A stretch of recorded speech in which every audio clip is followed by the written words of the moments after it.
係今日好開心啊！我哋尋日之星嘅國課之友咧，就亦都再嚟一集啦。今日好開心咧，就係我終於咧就可以咧就係同大斌咧一齊咧係相遇啦。喂，大家好嘛？記唔記得我呢？我就係第一集嗰位主持人大斌。咁其實阿 Benny 啊，咁嗱大家啦咁開心啦，可以大家坐埋一齊做即係做一個節目啦。係啊。咁其實聽講你早一排去咗廣州。係啊，冇錯啊，係啊，我都來不時都會上下去咁樣嘅。咁都會係發掘一啲好嘅國課啊，介紹俾大家咁樣啦，亦都增廣見聞咁樣啦。係啦。其實講真嘅，講到國課呢樣嘢呢，咁其實都係好學術啦，一啲比較資訊性嘅嘢嚟嘅。咁有冇啲即係話得意嘢啊？譬如我哋可以輕鬆一啲啊，去帶出人哋嘅即係興趣啊之類呢？係啊，我哋都係希望都係咁樣啦。其實我哋嗰個國課之友嘅本身我哋嘅主題呢，其實都係想帶出係多啲唔同嘅飲食啊、文化、人文啊、民族風尚啊、科學發展啊等等呢啲嘅嘢呢，就係想係帶俾大家咁樣噶嘛，係咪咁所以嚟講除咗 podcast 之外，我哋都好希望呢，就係嚟緊俾多少少時間呢，即係介紹下即係其他方面嘅，包括係我哋即係國內嘅一啲多少少嘅都介紹一下咁樣啦。冇錯。咁其實呢，最近呢，自從我哋第一集、第二集出咗之後呢，咦，我收到位女士投訴喎，即係有啲 feedback 咁樣啊。係啊，佢話：哇，你哋就係講男仔嘢得啦，唔使顧及我哋女仔。第一、第二集我哋都係講就係手機啊、電腦啊呢啲嘢咁樣，係咪？係，跟住就話：雖然我就好 buy 你哋嘅，咁但係，喂，可唔可以講一啲嘢，即係切合到我哋體貼到我哋呢？體貼咗即係一啲即係唔同嘅人嘅需要咁樣嘅嚇。係啊，其實老實講，你真係誤會咗我，大斌就最憐香惜玉噶啦。係。咁今日好似帶咗啲嘢上嚟喎。係啊，所以咧我就要即係介紹一下啦。上次咧喺廣州咧就帶咗一啲好好嘅一啲產品嚟嘅喎，不如你嚟講下呢個係一個乜嘢嚟嘅咧？其實咧，呢個咧，我唔需要擔心，我照講個牌子啦，嗬。係啦。咁其實佢叫安安。咁其實咧，呢隻咧係個咩嚟㗎？洗面奶嚟嘅喎，呢個係嘛？老國課。老國課冇錯。我哋基本上每一個老廣州都知道㗎啦。係啦，冇錯。30幾年歷史，咁由細到大都用開。佢包裝基本上從一而終，好似我一樣咁。係啦，冇錯啦。從來冇變過嘅。從來唔變嘅。咁其實佢有咩特別咧？係。有咩特別咧？你覺得？佢呢一個啊，簡單啦，簡單係啦 ，basic 啦，natural 啦，而唔係需要呢啲嘢啫咩？其實洗面嘅人唔係要乾淨嘅咩？好乾淨嘅，呢都可以㗎。點解佢咁乾淨咧？聽講佢裏邊有磨砂喎。磨砂實有㗎啦。咁同埋佢啲咧係比較係點解我講簡單咧？就係佢係冇話即係好似而家啲新嗰啲牌子咁樣啦，就係會什麼添加乜嘢又聲稱啊，什麼無添加，其實無添加不如冇用啦，係咪先？咁其實樣樣嘢咧，其實都有佢嗰個價值喺度嘅。咁呢種嘢咧，即係佢標榜咧，佢就唔係話要賣到好貴，唔會話係好啲好高好即係大什麼大牌子啊，賣好多廣告咁樣。幾十年嘅老國課，全部人都即係佢哋啲人全部個個都幾廿年都係咁樣用㗎啦。咁自然咧係呢隻係好嘢咧，咁就唔需要多講嘅。咁就係譬如係安安洗面奶嚟講咧，佢會分好多種嘅一啲唔同嘅味道啊，同埋係有其他嘅有一個 collection 咁樣啦。係啦，我見到大斌你都有做咗啲功課喎，係咪先？其實係嘅，你睇我都係嗱，大家都係青年人知啦嚇，粉刺一定多嘅。其實佢最出名一隻咧叫做安安粉刺露。好似係用過嚇，用過。有咩感覺？清得乾淨咯，同埋係好爽咯，真係唔似有啲真係搽落去就啲香味太濃啊。其實好老實啦，香港人知唔知咩叫粉刺？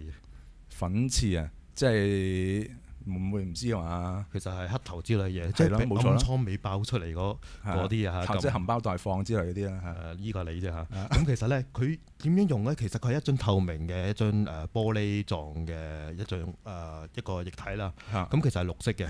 佢點喺嗰啲面上之後咧，有一種涼快感覺。其實一晚啫，第二日就基本上消謝啦，冇一半冇咗係啊。咁你頭先話安安啦，咁其實同出邊一般藥房買到嗰啲所謂洗面膏啊、洗面奶啊，會有咩分別？點解你要介紹？嗱，點解要介紹？其實係真係嘅。嗱，我哋都好多唔同嘅品牌，點解要介紹呢啲我哋唔係太認識嘅？其實就係老國貨第一啦，咁就係比較係歷史悠久啦。你都講啦，佢30幾年嘅經驗啦，30幾年個 background 啦，再加上就係佢呢隻咧，真係越老國貨，佢嗰啲添加劑啊，同埋佢嗰啲入邊嘅一啲化學成分咧，佢係越少啦。佢以前都冇咁多呢啲嘢啊嘛，係咪先？其實我講啲實戰經驗俾你聽啦。基本上你知我哋香港嘅即係出邊都買啲外國牌子啊。其實喺舊公司裏邊咧，就將呢個安安咧推介咗俾一班唔係港女喎，千祈唔好咁講。你衰啊！香港小姐係冇錯。用完之後，佢反而覺得會比一般出邊買到嘅所謂嗰啲咩呢牌啊等等啦嚇，咁反而仲更加爽，起碼唔會用完之後咁掹掹粒粒黐黐啊啲咁樣啊。同埋佢嗰陣味真係好香，同埋清啲咯。佢所謂嗰個磨砂咧，其實你知道佢係磨砂啦，咁但係佢摸上手係 feel 唔到喎，真係好幼細喎。有一位董小姐同我講嗱，其實我唔開全名嚇，一講就淨知係佢噶啦。佢話用完之後咧，佢真係靚咗喎。哦，咁但係一個就要提醒翻各位女士先，如果閣下係對譬如有果酸嘅敏感嘅，咁就要慎用，因為始終佢係呢啲真係要留意。青瓜一啲提取物嚟噶嘛，唔多唔少係有含有呢個果酸成分嘅，係冇錯。呢個要小心啲咯。咁其實講咁耐賣幾多錢咧？你話咁實際？係啦，佢其實唔係標榜話係好名貴啊，什麼好多嘅物料入邊，其實就好簡單嘅啫嚇。咁就係其實佢賣佢個市場定位亦都唔係話真係好高咁樣嘅。大家都知老國貨嘅嘢都唔會話賣到好貴咁樣，除非係什麼山珍海味嗰啲啦。咁呢個為到係國貨公司賣到就係6個半人民幣一樽。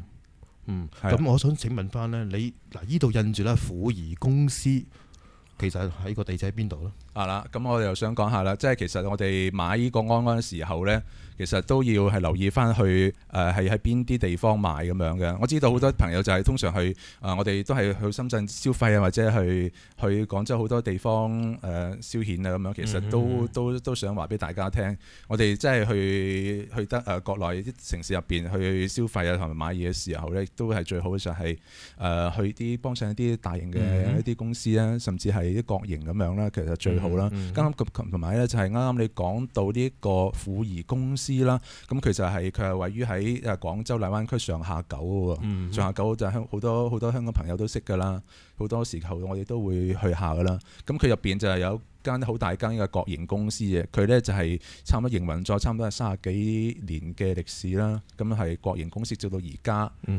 都係嘅，而家仲係嘅。國營公司嚟嘅，咁所以嚟講，佢賣啲產品咧就係比較咧就係即係正牌子啲、大牌子啲啦，同埋咧佢貨源咧都會係正路一啲咁樣。其實我上網好似話淘寶都見到，好似3個幾、4個幾咁其實你建唔建議喺上邊買咧？其實就真係唔建議嘅，尤其是係呢啲即係護膚產品啦呢啲啦。其實如果你喺淘寶買嘅話，有機會係。你知內地嘅話，好多侵襲一啲就係好參差嘅一啲貨品啦，同埋佢嘅來源都唔知邊度啦。咁如果你係網上買嘅話，咁就係會要留意翻呢方面嘅風險啦。即係我唔敢講話完全係假貨，但係咧都會係留意翻呢啲風險啦，但係自己去承擔翻啦。咁但係如果你話喺翻一啲呢啲大嘅國營企業入邊咧，咁就唔怕，可以放心買㗎啦。嗱，其實咁樣嘅，我留意到個包裝，其實我一直都用開㗎啦。咁不過今次係啦，有個機會咁樣介紹啦。其實佢真係好傳統，其實一個白色嘅膠樽啦。咁其實冇咩花巧嘢。咁其實佢打開佢有個封蓋嘅，封蓋好老實。咁其實一打就即係一揭就開。所以如果你話上網買，其實造假或者參假嘅機會好大嘅，好容易整。所以我都建議你去翻嘅傳統國貨公司買啦。係啦，咁傳統國貨公司其實嚟講咧，其實就係對我哋梗係唔難啦，係咪先？我哋去開好多香港朋友其實嚟講咧，對佢嚟講咧，喂，何謂國營啊，大佬？點樣為之國營先？好多大嘅細間嘅咁多唔同嘅一啲大公司啊咁樣，咁啊去邊個地方好咧？咁我其實就早排我就係發現咧，就係好多一方面嘅情況嘅，咁我都順帶即係講多少少啦。咁就係譬如我哋去廣州嚟講啦，咁就剛才我講呢個係婦儀公司啦嚇，咁就喺上下九嗰度啦。咁另外呢，亦都會可以係，亦都有其他嗰幾間嘅，譬如係廣百啦，係都聽過啦，廣州百貨啦，喺翻呢個係北京路嗰度啦，地鐵1號線出翻嚟，咁出翻地鐵1號線呢，邊個站呢？邊個站後呢？就係呢個係公園前行翻出嚟北京路嘅位置啦，係啊。咁如果你話婦儀呢邊點樣去呢？其實就係亦都係地鐵1號線坐到呢個長壽路行翻出嚟上下九嘅方向呢，其實都好啊。上下九你都去過㗎啦，上次我哋咪一齊去考察過嘅。冇錯冇錯。咁其實我都想問下嗱，你話一個 product 啦，咁其實唔試過真係唔知嘅。嗱，其實我見到你好似買咗半箱嘅，咁其實有幾個女士都好似話有興趣攞咗嚟試嘅，不如我哋下次，譬如電話也好啊，點樣我哋問翻佢有咩效果啦？可能真係靚到唔認得都未定嘅，不過機會係細啲嘅。咁其實好似之前啦，我同你跟你去上下九啦，好似去咗一間食嘢都幾好食嘅喎。係啊，冇錯啊，我哋咪食過一啲好似牛三星啊，同埋係一啲係布拉腸啊咁樣嘅。其實牛三星係邊三粒星咧？3粒星係，即係唔係 Samsung 嘅三星喎？係啦，佢就係一個牛心啦、牛腰啦，同埋咧就係牛潤嘅。咁即係牛雜啦，係咪？其實就牛雜有別於嘅喎，牛雜咧係雜不楞啦，即係有牛腸啊、牛肺啊呢啲咁樣啦。咁佢就撇除呢啲嘢，咁就再食啲當中嘅最健康嘅嗰幾個部位啦。最健康係啊。咁其實有咩？佢個口感有咩特別啊？點解咁多人排晒隊，即係佢指定要食呢樣嘢咧？係啦，咁你其實都試過，你係咪覺得佢比較即係比牛雜比較爽口啦？其實咬落去好似索聲，係咯，爽爽地啦。咁就佢就唔係話即係好似我哋食一串牛雜啲味道咁濃嘅，跟住佢有啲湯啦，同埋有啲韭菜喺半碟咁樣嘅。好似影咗相啊，係嘛？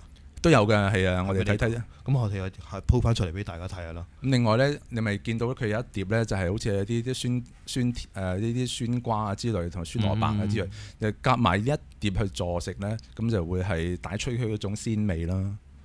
會係食落去嘅口感會更加好啦。咁另外其實我講緊依間嘅食肆咧，其實係知唔知邊間先？記唔記得邊間先？咩順係嘛？南順啊，冇錯啊，南順甜品啊。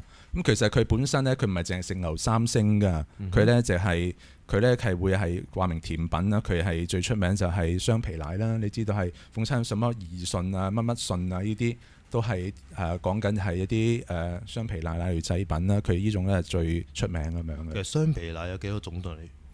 雙皮奶其實係一種嘅啫，不過而家衍生到咧，佢就加咗好多唔同嘅一啲口味落去，譬如係佢加啲菠蘿粒啊，變咗菠蘿雙皮奶咯；加啲紅豆落去，咪加啲紅豆雙皮奶咯。就係咁樣。所謂雙皮奶咩意思？雙皮奶嘅就係雞蛋啦，同埋咧水牛奶，最緊要係雙牛奶、水牛奶啦。聽過製作過程係分兩次喎，整一層。凝固咗之後，再加一層上去。冇錯啦，就係咁樣啦。咁同點解叫係南順啊、義順呢？呢個順字係咩意思咧？其實就係大家都知咧，就係呢個係順德啊，順德出嘅水牛奶係最靚嘅。我哋即係廣東省順德市咧，佢有個即係以前咧好多地方咧都係啲養牛嘅，養水牛嘅。咁佢嗰度出產可能啲山水啊，同埋啲水土咧係比較資源係比較豐富、比較好啲啦。所以咧係養出嚟嘅牛咧，佢有嗰個牛奶成分咧係比較純啦。所以我哋做雙皮奶啊，做其他牛奶製品啊，所以就係比較好啦。所以好多啲商鋪咧，為咗標榜佢係用順德嘅水牛奶嚟做嘅話咧，佢都會用翻係咩順啊、順乜嘢啊，咪南順、義順啊、乜乜順啊。咁樣嚟分別嘅。嗱，其實我有個研究過啦，咁下次或者我哋國貨之友咧研究下，再嚟多次，譬如話中山啦，兜一個大圈廣州一個交流都 OK 喎。係可以。譬如整個美食團啊，甚至乎呢個人文歷史等等啦嚇。係啊，冇錯啊。咁其實講到廣州啦，咁啱啱講完你話南順啦之類啦，係啊。其實聽講你真係比較熟啲喎。冇錯啊。仲有啲乜嘢你覺得認為我哋一定要去睇一睇咧？係啦，其實講開食嘢呢，我亦都想係帶翻，即係大家去了解翻去當地嗰啲飲食嘅文化啦。你知道我哋即係廣東人好中意飲茶㗎啦，係咪先？係啊，包括你同我都係啦。咁如果飲茶有咩好嘅地方咧？咁大家都知道係粵式嘅飲茶，其實係本身係我哋都係好即係好中意經常飲茶咧。啱啱我哋先飲完茶嚟先係咪先？係啦。咁點解廣州嘅飲茶佢係同香港係點樣嘅咧？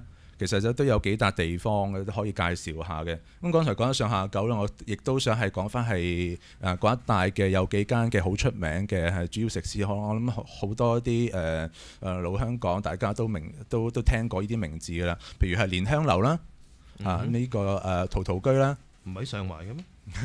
嗱，點解咧？我又想講得少少歷史啦。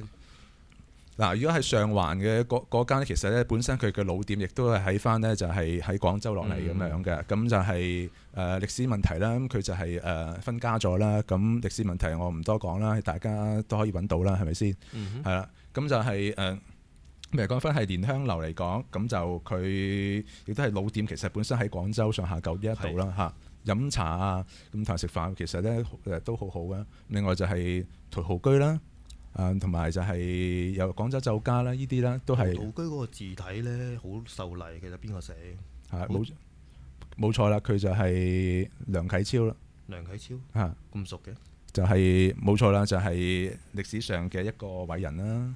嚇其實我最近呢，咁其實就係好多嘅即係我哋嘅會員啦，甚至乎一啲聽眾咧。對於即係文化方面嘅嘢好有興趣喎。咁其實你知我哋過課之後，其實主要係講個課。係啊。個課其實有乜？除咗一個物理個課，即係譬如一樣見得到嘅之外，其實有一樣嘢叫軟實力喎，就係一個文化啊嘛。係啊。我哋講軍事文化體育，遲啲我哋賣個關子先。我哋有啲關於體育嘅嘢，而家係組織緊嘅。即係希望咁遲啲有機會同大家再見面啦嚇。咁我哋再組織下先。咁其實講於文化呢樣軟實力嚟講，咁可能影響力更加大喎。咁其實我哋而家講緊咩話咧？廣東話咯。廣東話有客家話，有中山話，有順德話喎。係啊。其實我哋呢啲叫正宗嘅咩話？哦，廣州話啊嘛。廣州話又以邊度為準？廣州話梗係以西關為準啦。聽講你係西關人？冇錯，我就係西關大少啦。哦，其實咁樣嘅。咁我哋近排咧喺國課之友論壇裏邊咧，都對於一啲嘅漢字研究咧，都開始有一啲嘅 topic， 譬如話象形文字點樣衍生。好多人都中意係去古字啊、古字仔啊呢啲啦。嗱，你好衰嘅喺度賣關子，搞到人哋囉囉攣，搞到成日。咁其實啱啱我講囉囉攣，咁其實我哋廣東話好多嘅即係一啲俗語喎。咁其實我今早咧就話打開字典啦，咁其實睇到一個字叫做發啷禮。喂，你知有邊個唔識啊？發啷禮係咯，其實發啷禮係咩嚟？即係發脾氣啊咁樣咯。你知唔知發啷禮係古語嚟？係咩？係啊。係咩意思啊？點解會有呢一個發啷禮呢個咁樣嘅字眼呢？其實咧，發啷禮個啷禮咧，你都知，當然寫出嚟又唔係咁樣寫。啷即係長嘅意思係嘛？唔關事。呢個英文嚟㗎，老細。OK。咁其實咧根據翻我查看嘅一個叫做典故啦，叫《說文解字》。係。啷即係所謂啷禮，其實係個累字。累唔係個禮啊，係個累字，不過係冇咗三點水，即係話人哋好暴戾。暴戾其實佢解乜嘢？累即係禮啦嚇，即係曲也。咁其實一樣嘢喺《戰國策》裏邊嘅一本書叫《燕策》啦，就話夫趙王之郎累無親，即係郎禮無親啦。大王之明見之也。甚至乎喺《漢書》裏邊《嚴座傳》裏邊有講啦。今敏越王，郎累不仁，殺其親骨，離其親戚，所謂甚多不義。其實你明啦，係嘛？係啦，即係好暴戾。咁點解會講個發啷禮啊？喂，啷咁其實係講緊狼啊。頭先咪話夫趙王之郎累嘅郎累係啦，其實講緊郎累。咁其實咧就話個累字咧後尾咧，其實我哋口語相傳啦，到而家呢個 moment 嚟講咧，咁其實會到一個禮字。你聽過即係發狼類，即係狼嗰種，即係好狼咁嘅意思話人哋係啦，狼類咁樣，即係發狼類。咁講下變咗發狼禮咁樣。其實正字係發狼類，個類字咧就冇咗三點水，即係暴類個類咁嘅意思。係。咁其實仲有一個字嘅。喂，你好似今日條頸歪歪地喎，老細。條頸歪歪地。條頸歪歪地，我哋有句咩説話？咩説話咧？瞓禮頸啊。係啊，瞓禮頸。瞓禮頸咧，其實你知瞓覺啦。禮就係個狼類嗰個類啊。類即係又讀禮啦。瞓禮頸，即係禮。啱啱講過咧，咁其實即係佢除咗嬲嘅意思，就係有曲也啊嘛，即係唔直咁解咯。所以其實我哋廣東嘅文化嚟講，好悠久。我哋有研究過，其實廣東係我哋廣東話啦嚇，咁係以前嘅中原音嚟喎，即係宋音嚟喎。宋音啊，古漢語咁樣啦。聽講古漢語咧，我哋喺廣東嚟講即係保留得比較好啲啦。因為你話中原啊，甚至北方咧，戰事比較多，冇錯，同埋民族嘅遷徙比較多。我哋南方嚟講相對穩定嘅，咁所以保存於古漢語嚟講咧，係相對嚟講會比較完整嘅。係啦，咁所以千祈唔好話我哋廣東話咁俗咁粗鄙，咁其實一啲都唔粗鄙啊！咁其實係應該好珍貴先係。聽講咧，即係聯合國最近都承認咗係廣東話，即係或者係廣州話嚟講啦，我哋粵語嚟講咧，都承認咗係一種係正式嘅語言嚟嘅喎，唔係話即係我哋平時以為就係一種係什麼方言咁樣啦，其實唔係話係正式語言嚟嘅喎。其實我研究過一啲詩詞啊，好似話咩關關雎鳩，在河之洲，窈窕淑女，君子好逑。哇，廣州話度好聽好多喎。係啊，順好多噶嘛，即係順過一個韻音啊嘛。係啊，如果你用普通話嘅話，唔係唔好聽，不過係用係格格不入咯。床前明月光，疑是地上霜嗰啲。係啊，好老實，真係我哋廣東話嚟講係即係好聽好多。其實應該嚟講，我哋廣東話係真係保留一種古漢語嗰種音喺度啦，嗰種音韻喺度啦。叫宋音啊。宋音冇錯。咁其實作為我哋香港人啦，或者廣東人好啦，咁其實我哋有咁嘅義務咧，同埋咁嘅責任咧，去承傳依樣咁中國傳統嘅。咁所以就話我哋香港人你知啦，恒生啊、恒生啦，好多懶音㗎嘛，好多懶音啊。咁其實特登刻意去將白話、將廣州話講歪嘅，以為好有型。咁其實對於我自己嚟講，即係唔講人哋啦，講對於我自己嚟講，我覺得係有點而係冇緊自己。即係嚴格嚟講啦嚇，咁其實或者可以 relax 啲嘅，咁都不過為甚。咁但係如果你話有心去即係去弘揚一樣嘢啦嚇，點解唔講好啲咧？係咪先？冇錯啊，係啦。咁我哋即係好多謝大斌咧，同我哋分享呢種咁樣嘅中國文化啦。咁我哋嘅時間差唔多啦，咁就我哋下一次會有啲乜嘢好嘅帶俾大家咧？又係嗰句啦，下次先講啦。不過賣小關子得唔得？好啊，你賣啦。咁其實你話講手機啊，講 Pad 我講過啦。係啊，安我又講過啦。小米又講過。小米冇錯。喂，咁其實仲有咩好講咧？睇一睇嗰個，睇翻我哋個網頁先。嚇！我哋軍事又好冇啊？有冇軍事專家？應該可以揾下嘅。車大炮我哋都 OK 嘅。係啦，咁下次我哋再車啦。咁係啦，休息下先啦。好啊，諗下有咩好車啊，係嘛？好啊，多謝大家，拜拜。係唔好係，多謝晒，拜拜。